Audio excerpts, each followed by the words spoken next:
Salut tout le monde, je vous retrouve dans une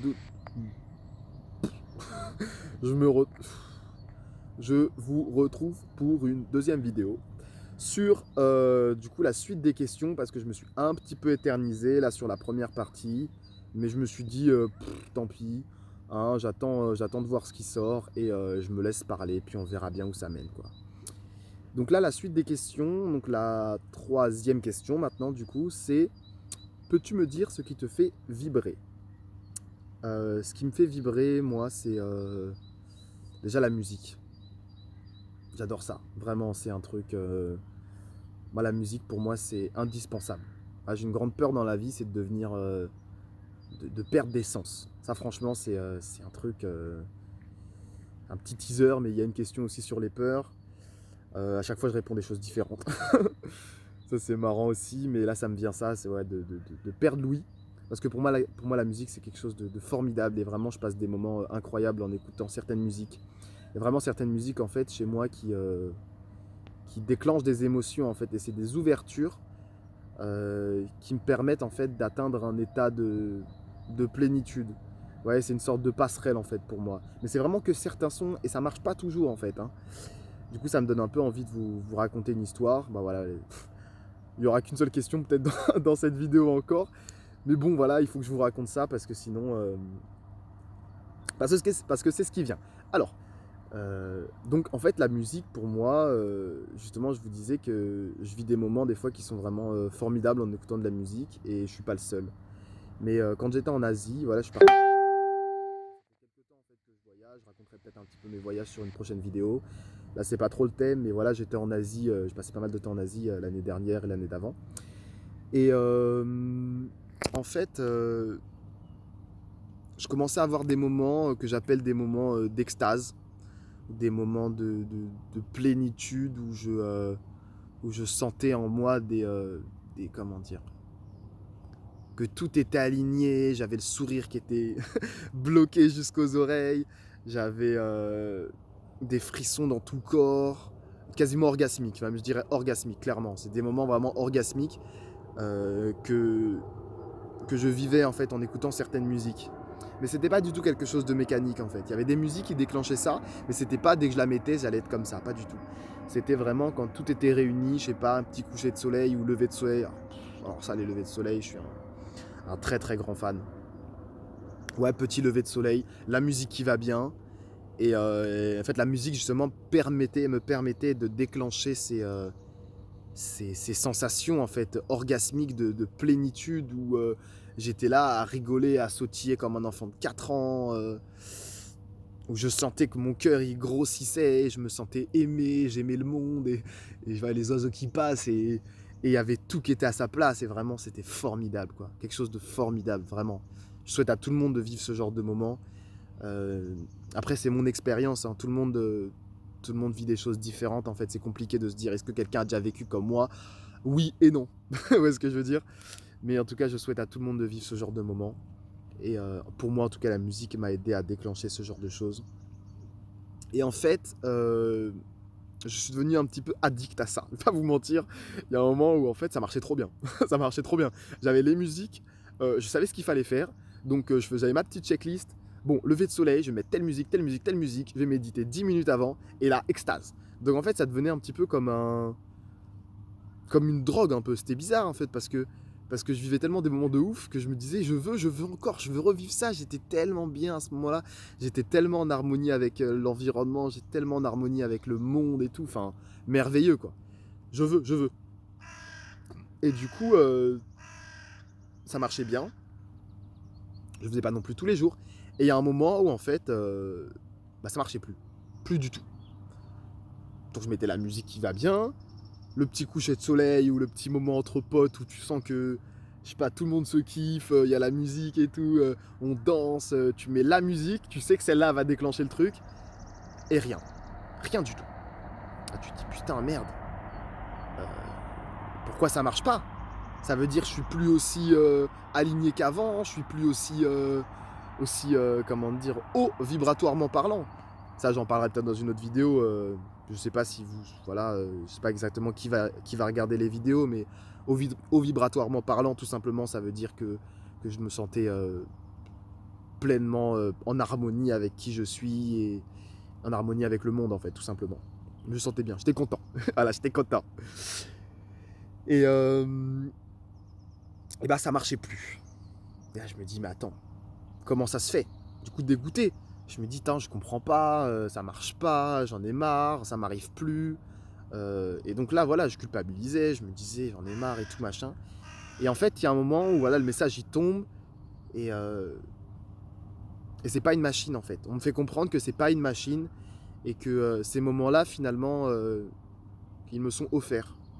Voilà, pas par quelqu'un d'extérieur, hein, c'est voilà, par l'intérieur, ça vient de l'intérieur, mais ils me sont offerts quand même. C'est pas simple ce que je suis en train d'expliquer, mais je peux pas être beaucoup plus clair. Voilà, ça m'est offert. Ça m'est offert par le cœur, tout simplement. Et c'est pas des choses que je vais produire de manière mécanique. Donc ça reviendra. Ça reviendra quand ce sera le moment. Donc j'ai entendu le message. Voilà, je l'ai entendu, j'avais du mal un peu à l'accepter parce que je me disais ah non et tout, j'en ai marre, je veux revivre ces moments-là qui étaient ouf. Et, et j'ai arrêté. J'ai arrêté de vouloir les créer ces moments-là, les musiques j'ai arrêté de les écouter. Et puis un jour, et puis je me pose comme ça. Et il n'y avait rien calé, hein. Il n'y avait ni le coucher de soleil, une musique banale, et là je fonds en larmes. Je fonds en larmes, et là c'était reparti quoi. Et donc là, incroyable expérience, orgasmique. J'étais en larmes et ça coulait, je sentais que je me sentais à ma place, je me disais merci parce que voilà, je suis quelqu'un qui a beaucoup retenu ses émotions pendant sa vie, qui a toujours, comment dire,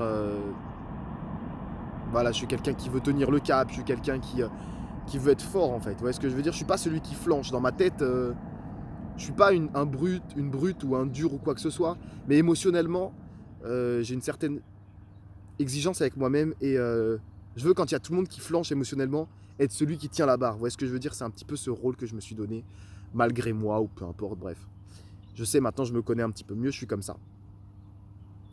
Et donc là, je savais que ces moments-là où je pleure, c'est des moments formidables pour moi parce que c'est tous les pleurs en fait que j'ai pas sortis dans ma vie tout simplement, qui viennent enfin ça sort. Et donc forcément, genre je me sens super bien, ça pleure, enfin je pleure. Et donc frisson de partout, orgasmique, machin, magnifique. Et le message il est arrivé, et là cette fois-ci je l'ai entendu en fait. Donc maintenant j'essaye plus de créer les moments, je me dis ça va venir. Il y a eu la dernière fois où j'étais en voiture en fait, en repassant j'en ai parlé un petit peu du chemin de Compostelle dans la vidéo d'avant. Donc je suis repassé sur une partie que j'ai fait à pied dans le chemin de Compostelle, et j'étais en train de conduire, et là je fonds en larmes et je me dis putain c'est pas du tout le moment, parce que là faut que tu restes concentré. En plus moi je suis jeune permis, ça fait quoi 3 mois que j'ai le permis, donc peut-être 4 mois. Donc voilà, vous savez très bien que 4 mois de permis, t'es pas serein sur la route, donc t'as intérêt à faire bien attention à tous les fous qui sont sur la route et toi-même à ce que tu fais. Je me dis c'est pas du tout le moment, et puis c'est pas grave parce que quand ça vient, il faut pas que je bloque. Il faut pas que je bloque parce que c'est un cadeau de la nature, c'est un cadeau qui m'est offert de voilà, ce moment il est pour toi. Et bah concentre-toi sur la route, mais laisse couler les larmes et tu peux faire les deux. Et tout s'est bien passé, j'ai pas eu d'accident ni quoi que ce soit parce qu'en fait je suis repassé voilà sur une partie du chemin de Saint-Jacques qui était un peu difficile pour moi, qui a pas forcément été la plus agréable. Et je me suis vu un petit peu de l'extérieur en train de je me suis revu en fait, quand j'étais dans la voiture, je me suis revu un petit peu en train de refaire ce chemin à pied. Et j'ai eu beaucoup de gratitude, je dirais même de fierté.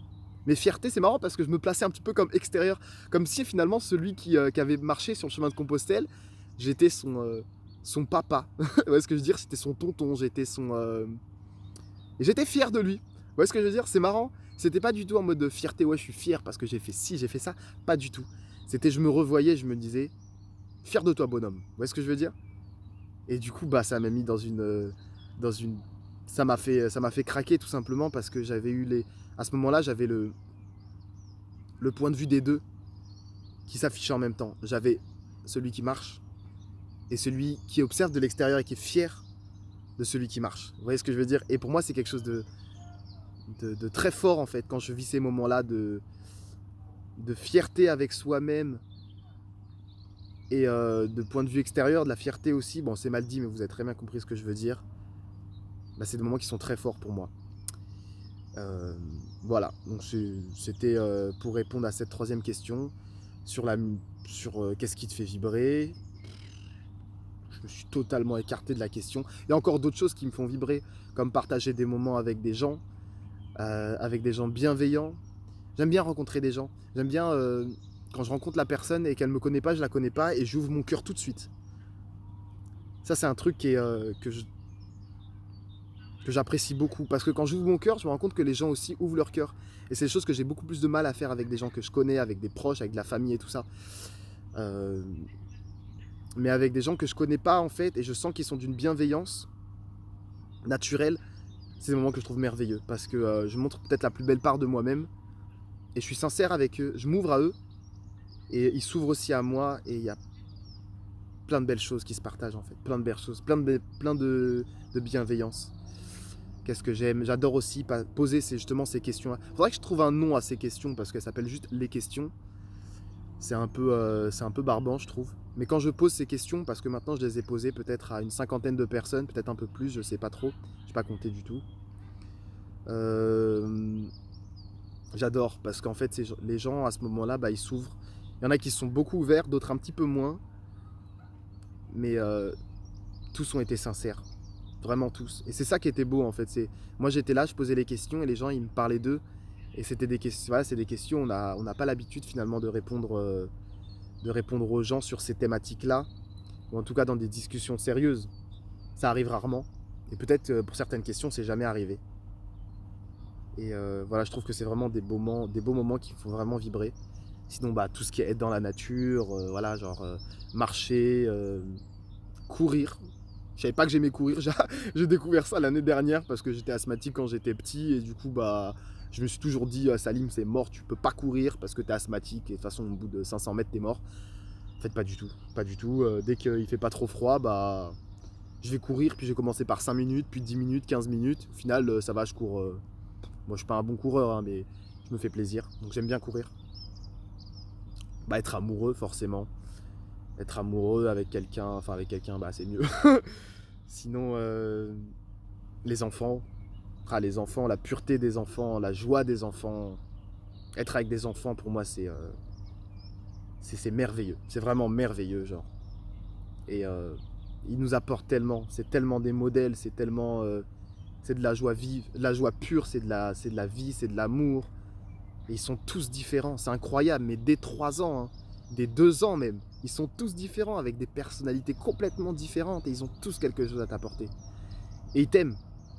Des enfants de 2 ans qui arrivent et me disent bah Salim, je dis quoi, qu'est-ce qu'il y a, ils me font je t'aime, et ils me font des bisous. Vous voyez ce que je veux dire? L'enfant je le connais depuis 3 heures, mais il m'aime, il m'aime. Vous voyez ce que je veux dire? C'est ça qui est beau en fait. C'est ça qui est beau et le fait d'être avec des enfants et d'être vrai avec ces enfants et de les aimer aussi, ben, ils nous aiment en retour. Et en fait, c'est quelque chose d'extrêmement puissant. Là où des adultes vont pas forcément nous dire je t'aime, au bout de 2 heures, c'est pas possible, ça va sentir faux ou c'est bizarre. L'enfant, il vous aime vraiment. Il vous aime vraiment. Parce qu'il est bien avec vous. À partir du moment où vous êtes honnête avec lui et vous êtes bienveillant, l'enfant, il vous le rend au centuple. Donc, ouais, être avec des enfants, pour moi, c'est magique. Vraiment, c'est magique. Et enfant, mais ado aussi. Hein. J'ai fait une colo d'ado l'été dernier. C'était vraiment une autre expérience, mais c'est vraiment magique aussi. Et qu'est-ce qui me fait vibrer encore? À faire des bolasses, parce que je suis un peu jongleur, donc je fais des bolasses aussi. Mais bon, je vais pas faire la liste de tout ce que j'aime dans la vie, le but c'est pas trop ça. Voilà, donc je pense que pour cette vidéo c'est bien. Les questions seront dans la prochaine vidéo. Voilà. En tout cas, je vous fais de gros bisous, j'espère que ça vous plaît. Et voilà. Passez une bonne journée, une bonne soirée, et puis tout ça, tout ça, tout ça. Gros bisous!